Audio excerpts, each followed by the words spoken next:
Alors pour cette recette de gâteau aux pommes ultra rapide, vous aurez besoin de 150 g de farine, 70 g de sucre brun de votre choix.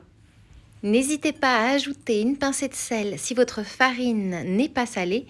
Ajoutez ensuite une cuillère à café de levure chimique.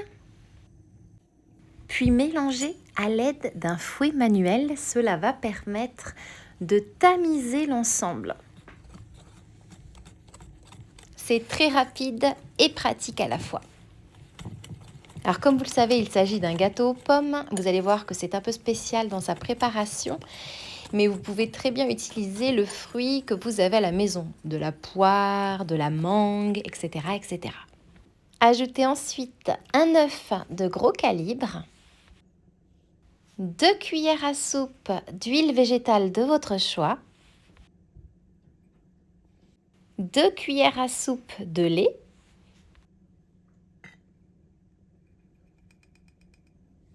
une demi-cuillère à café de cannelle moulue. Et c'est tout. Vous mélangez au départ avec votre fouet manuel, puis vous terminez à l'aide d'une cuillère, puisque vous allez voir que cette pâte à gâteau ressemble à une pâte à biscuit. Étalez votre pâte à gâteau sur un moule d'environ 20 cm de diamètre, qui sera au préalable recouvert d'une feuille de papier cuisson. Puis coupez en tranches 2 petites pommes que vous allez étaler sur votre pâte à gâteau.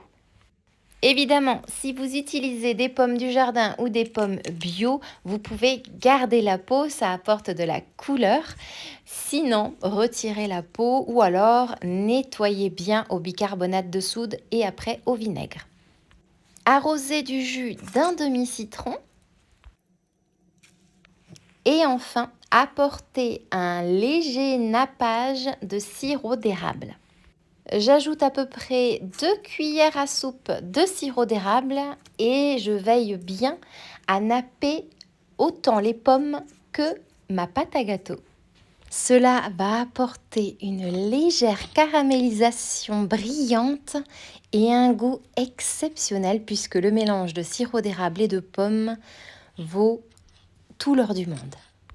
Il ne vous reste plus qu'à passer à la cuisson au four à 180 degrés pendant environ 30 minutes. Ou alors, vous pouvez utiliser votre friteuse à air et cuire pendant environ 15 à 17 minutes. Et voilà le résultat après cuisson. Ça sent délicieusement bon la pomme dans la cuisine et vous n'aurez qu'une envie, celle de croquer dedans.